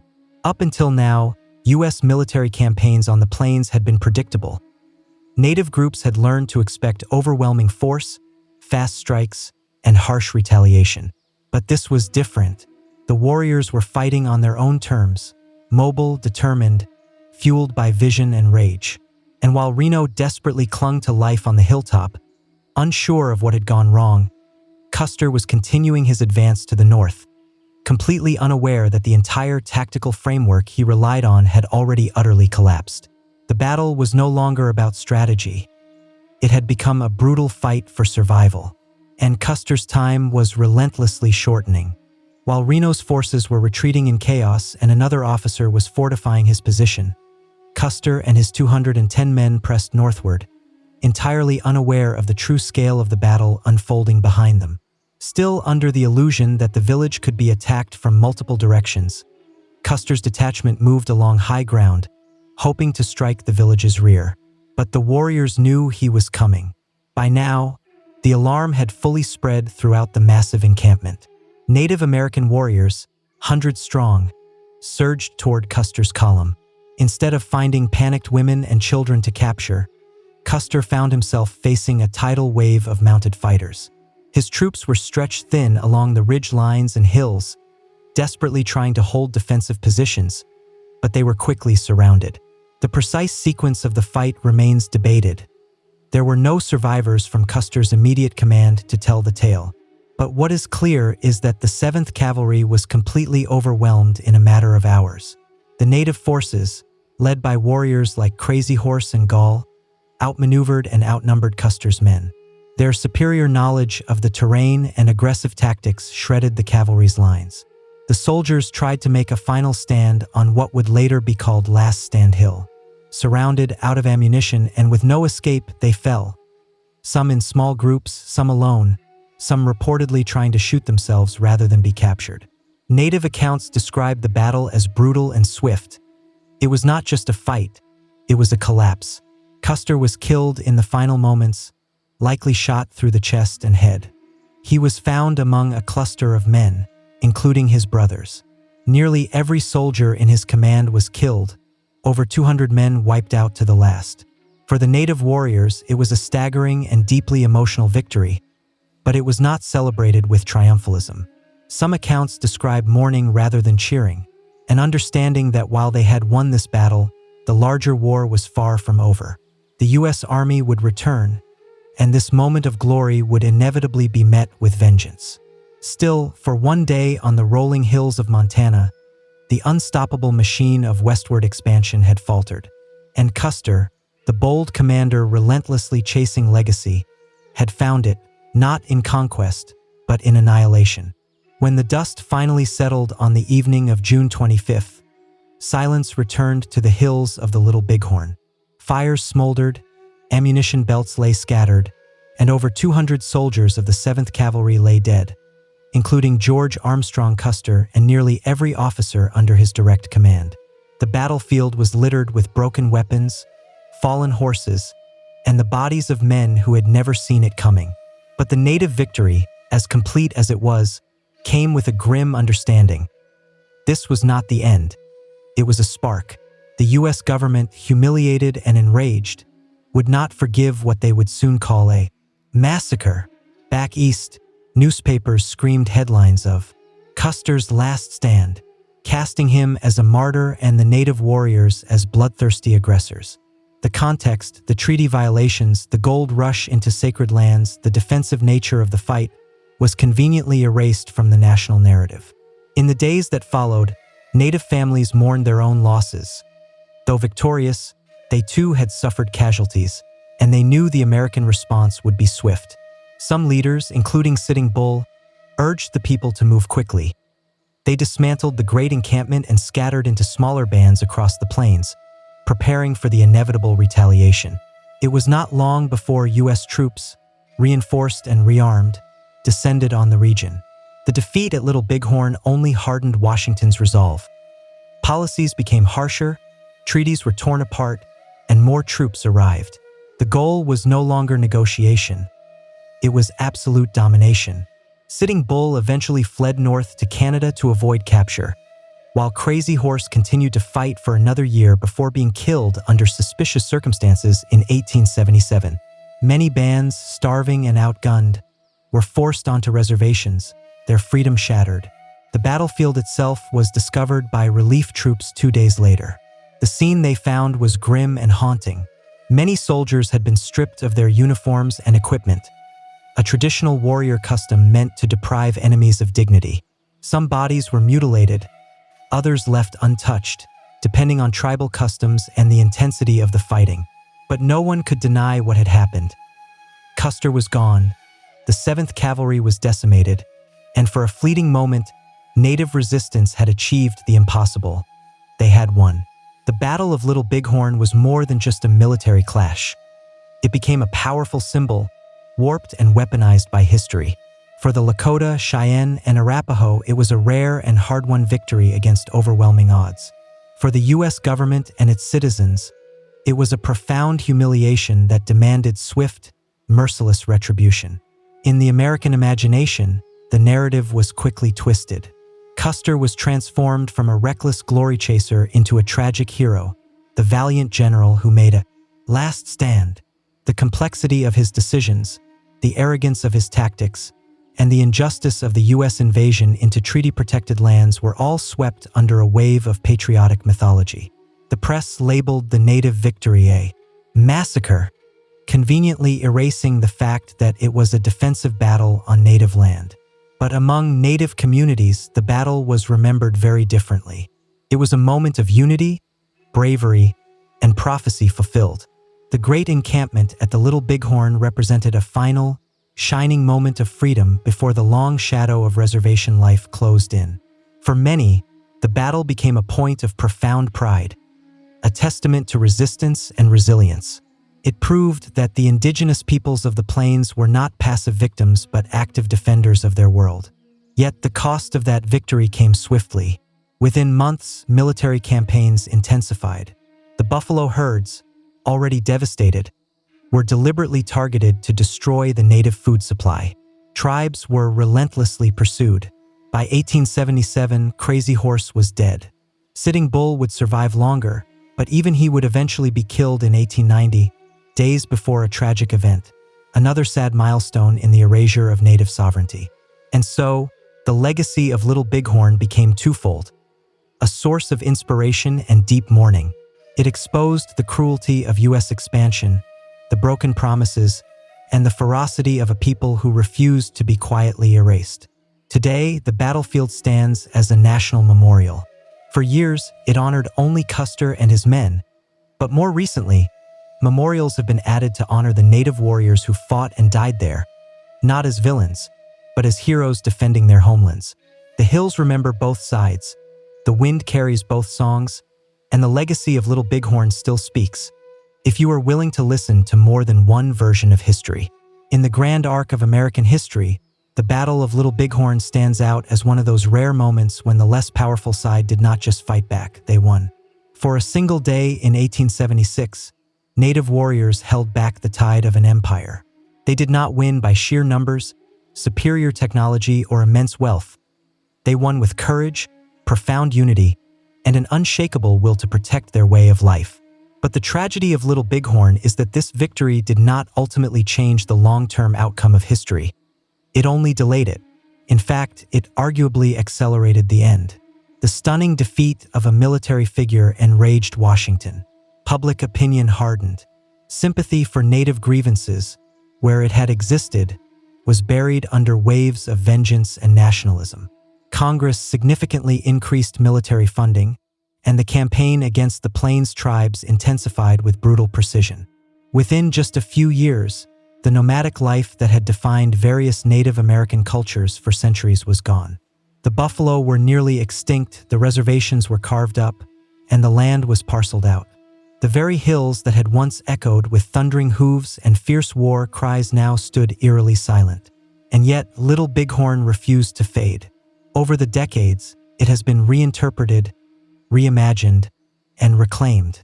For many Americans, it started as a tale of heroic sacrifice. For others, it gradually became a powerful symbol of injustice, of a nation that broke its word and labeled resistance as treason. Today, the site is one of the few battlefields where both sides are remembered, where the markers do not all point in one direction.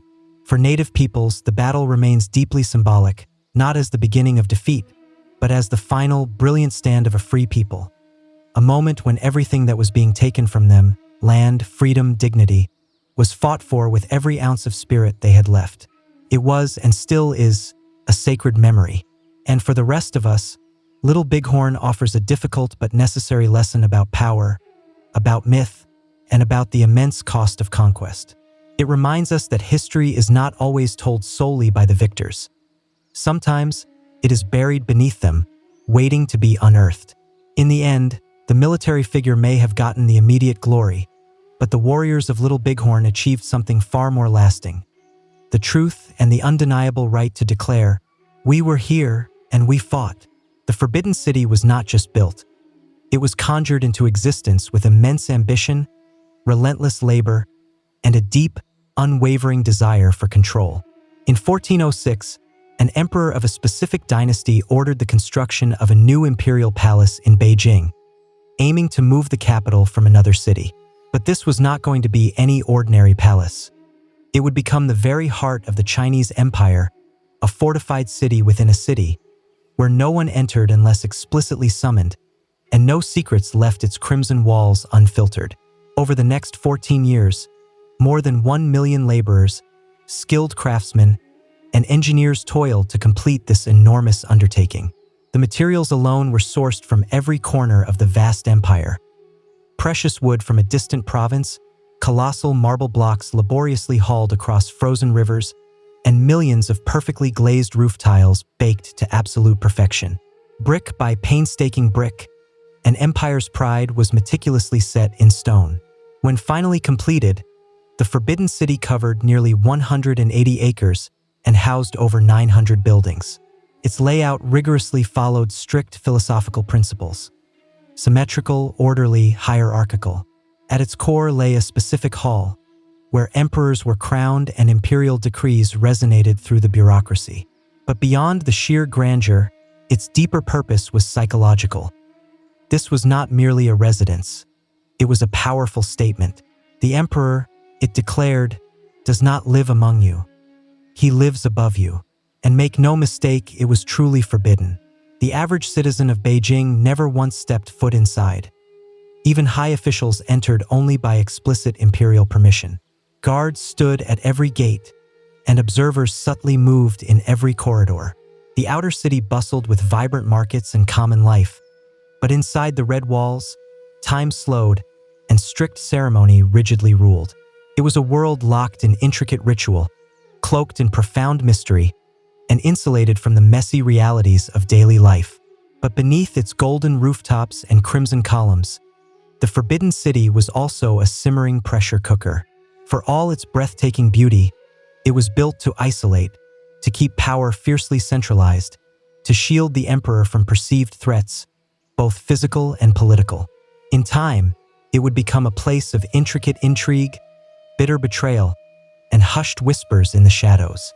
A palace, yes, but also a grand stage for 5 centuries of imperial ambition and slow, inevitable unraveling. From the outside, it dazzled. From the inside, it watched, and it never, ever forgot who walked its hallowed halls. At the very heart of the Forbidden City sat the Emperor, the Son of Heaven, the living bridge between the mortal realm and the divine. But for all his cosmic authority, the man on the throne often led a life of extraordinary isolation. The Forbidden City did not just protect the Emperor, it effectively consumed him. Every single day of his life was meticulously scripted with suffocating precision.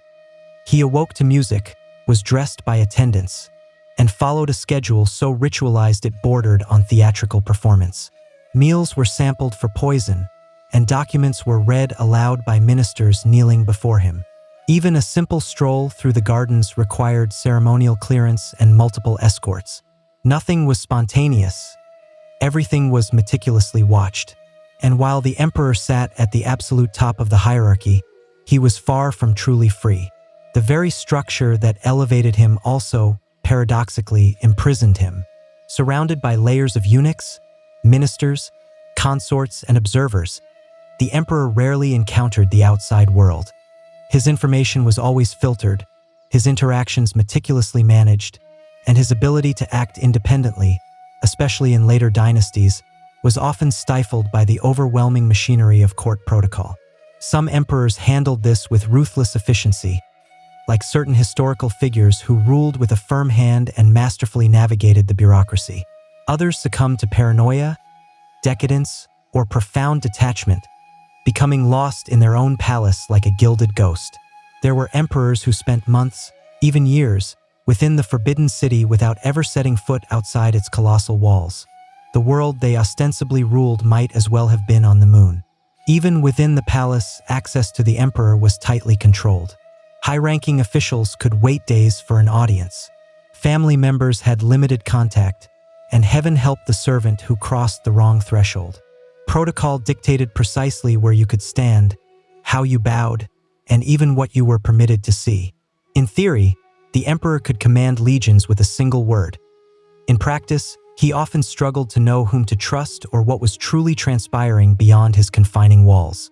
The throne might have been carved from jade and set above dragons, but it was also perpetually surrounded by curtains, layers upon layers of secrecy, and rigid ceremony.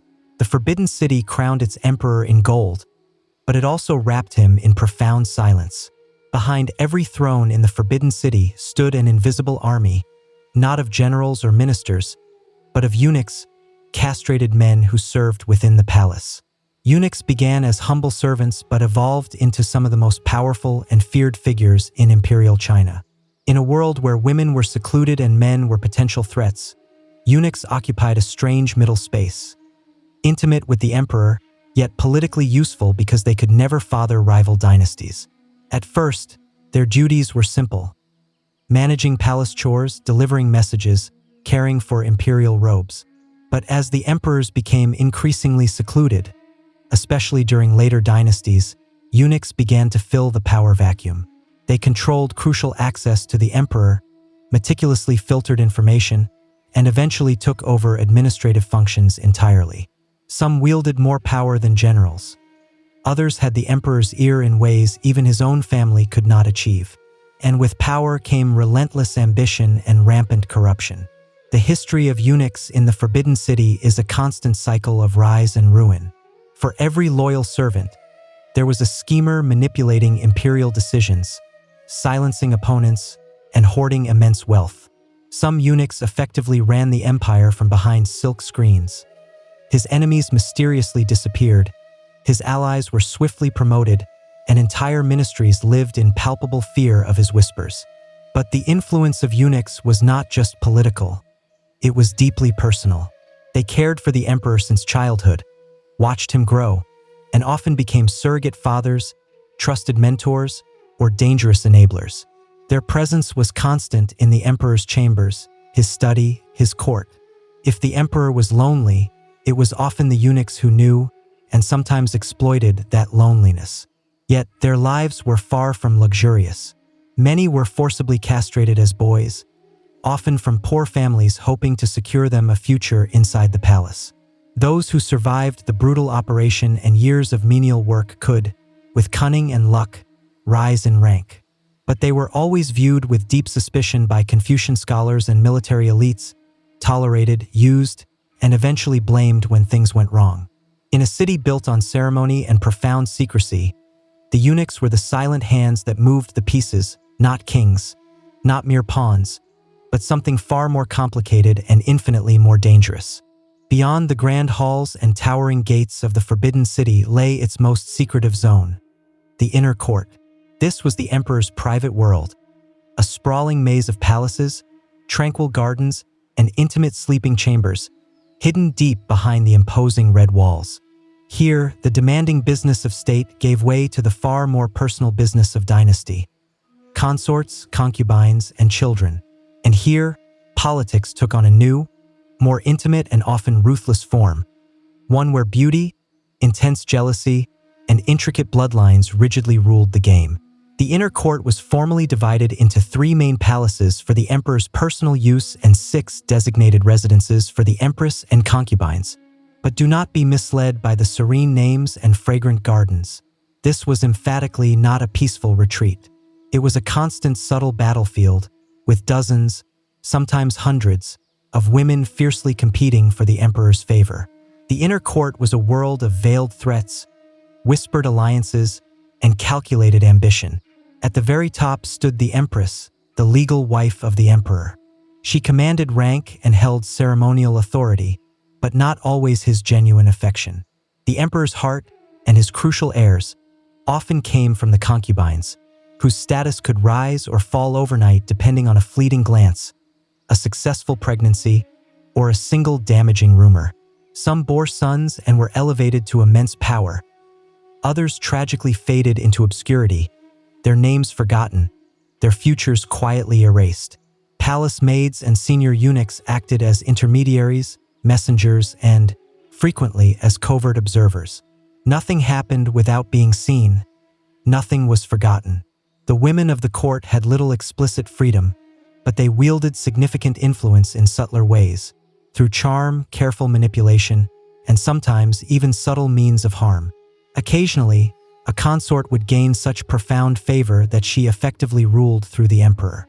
One of the most famous was Empress Dowager Cixi, who rose from a low-ranking concubine to become the virtual ruler of China for nearly half a century. Her immense power began inside these very walls, behind closed doors, in silken robes, with a brilliant mind cloaked in patience.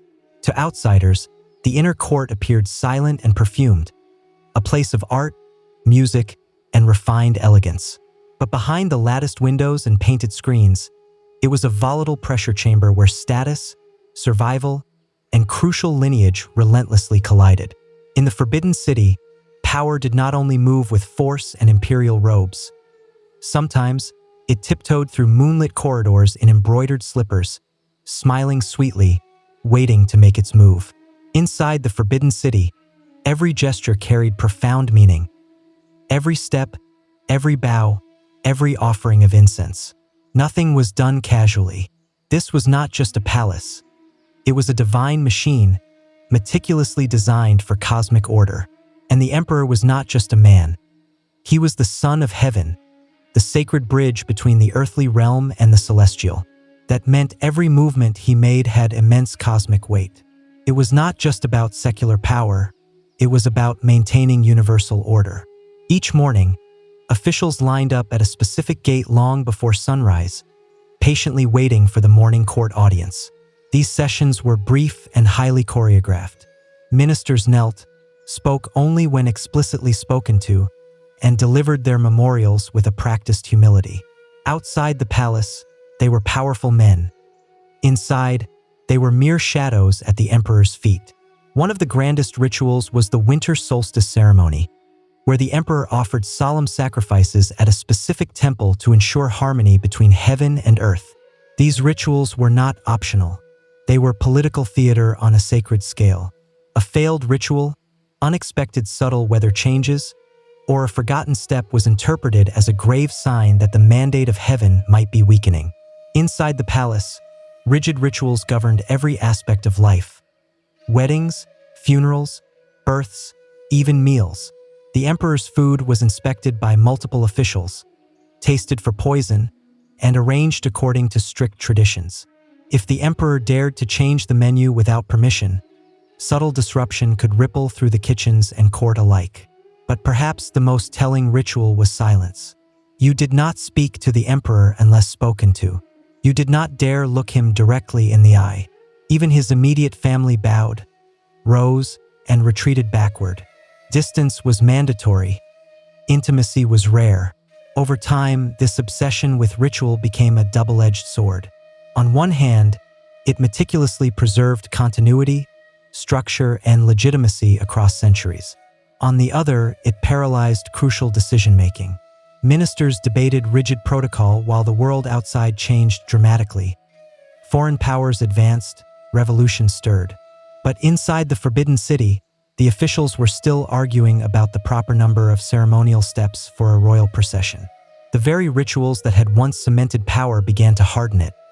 They kept the empire functioning but also subtly held it in place, like a beautifully painted clock whose hands no longer moved.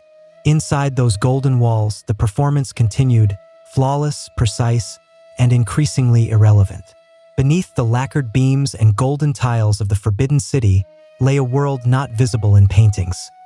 A world of shadows, whispers, and endless subtle suspicion.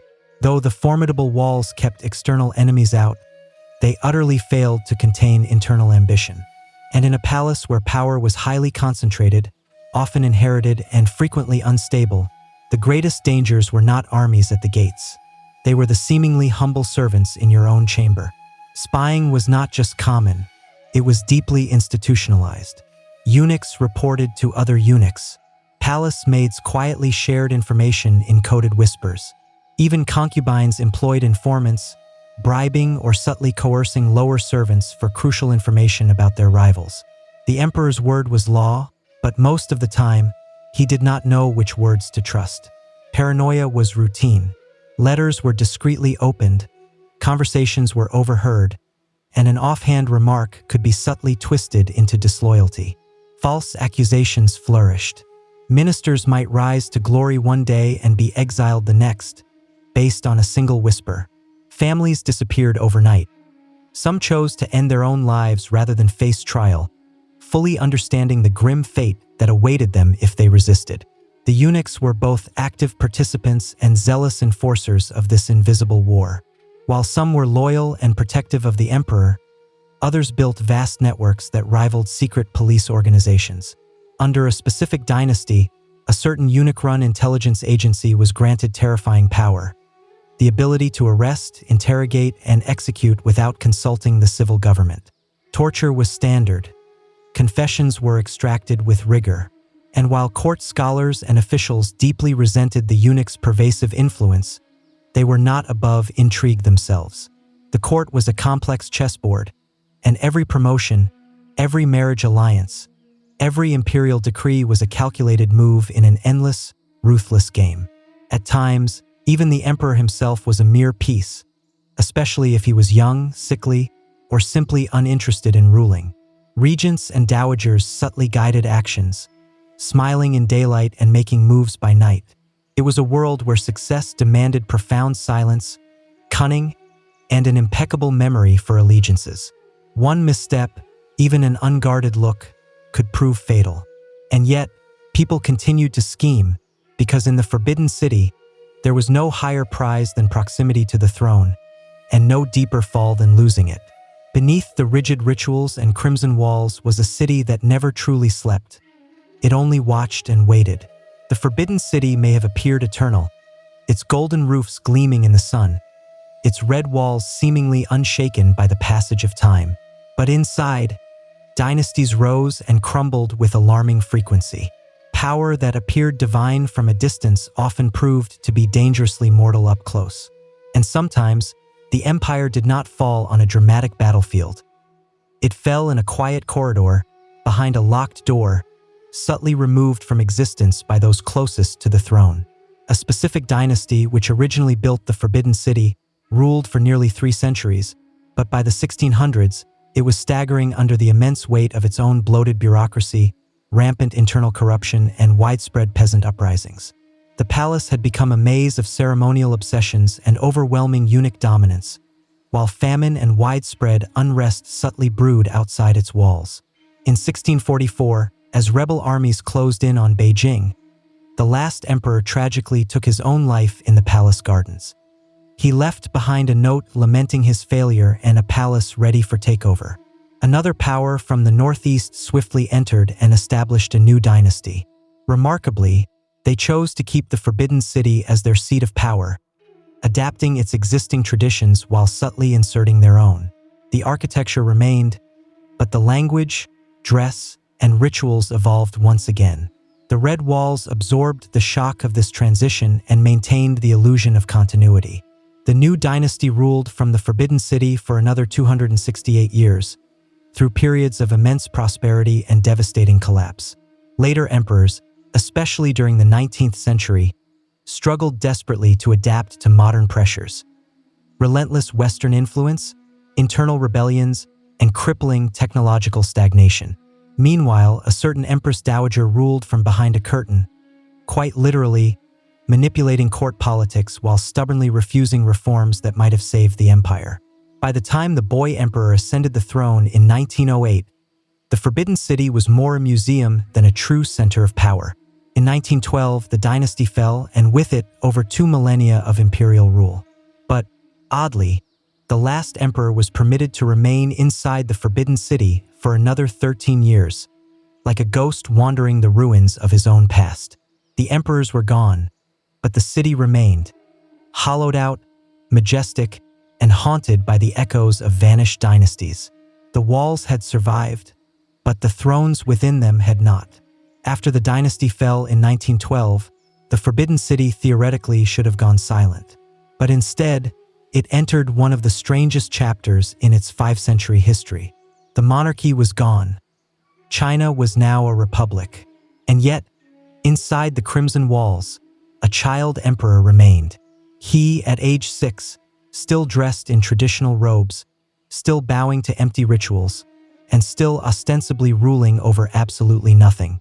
This bizarre arrangement was the result of a complex political compromise. The new Republican government allowed him to remain in the inner court of the Forbidden City, cut off from Beijing's rapidly changing streets. Outside, warlords battled for power, and revolution reshaped society. Inside, time stood eerily still. Eunuchs continued their duties, meals were served in ceremonial fashion, and the emperor woke, dressed, and was bowed to.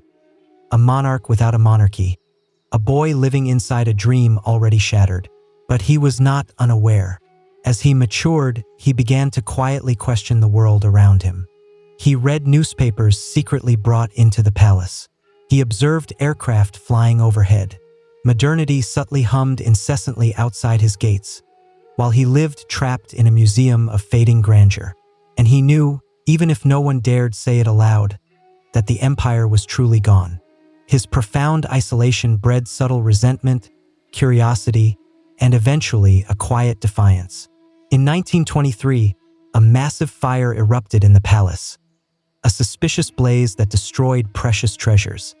He accused the eunuchs of theft and sabotage, and in a swift, decisive response, he expelled hundreds of them. Centuries of palace tradition vanished overnight. The Forbidden City was rapidly emptying out. By 1924, a military leader finally expelled him from the palace altogether. The emperor, now a young man, was escorted out through the same gates emperors had ruled from for generations. He was carried in a humble vehicle, no throne, no honor guard, just a displaced figure wrapped in the memory of vanished power. But his story did not end there. He would later collaborate with a foreign power, become a puppet ruler in a region, and eventually be captured, confined, and re-educated by a new regime. In his final years, he worked as a gardener, tending flowers in Beijing, living quietly not far from the very palace that had once defined him. He was the last to live in the Forbidden City, and when he left, he took the empire's final breath with him. Today, the Forbidden City no longer conceals secrets. It proudly displays them. What was once off-limits to nearly all of China is now open to millions. Renamed the Palace Museum, it stands as a monument not just to imperial grandeur, but to the complex layers of history, power, and identity that shaped a civilization. Walking through its gates today, visitors pass under the same towering red walls that once subtly intimidated diplomats and echoed with the footsteps of eunuchs. The golden roofs still gleam in the sunlight, and the dragon motifs remain as striking as ever. But now, instead of guards and courtiers, you will find tour guides, devices for self-portraits, and school children with notebooks. The Forbidden City houses more than 1.8 million artifacts. Scrolls, paintings, porcelain, ceremonial garments, weapons, and personal belongings of emperors and empresses. But beyond the objects, what lingers most is the profound silence of rooms that once dictated the fate of millions. Empty thrones, closed doors, and vast courtyards quietly whispering stories more powerful than any exhibit label. Restoration efforts have kept the complex remarkably intact, and yet, the Forbidden City is more than merely preserved. It has been transformed. It is a living museum, a national symbol, and, paradoxically, a place where the memory of absolute power now serves public education. The irony is not lost. A palace built to exclude has become one of the most visited places on Earth. Still, beneath the tourist chatter and camera flashes, the deeper weight of the site persists. You feel it in a prominent hall, where emperors once stood above a kneeling court. You feel it in the shaded corridors of the inner court, where whispers subtly decided destinies.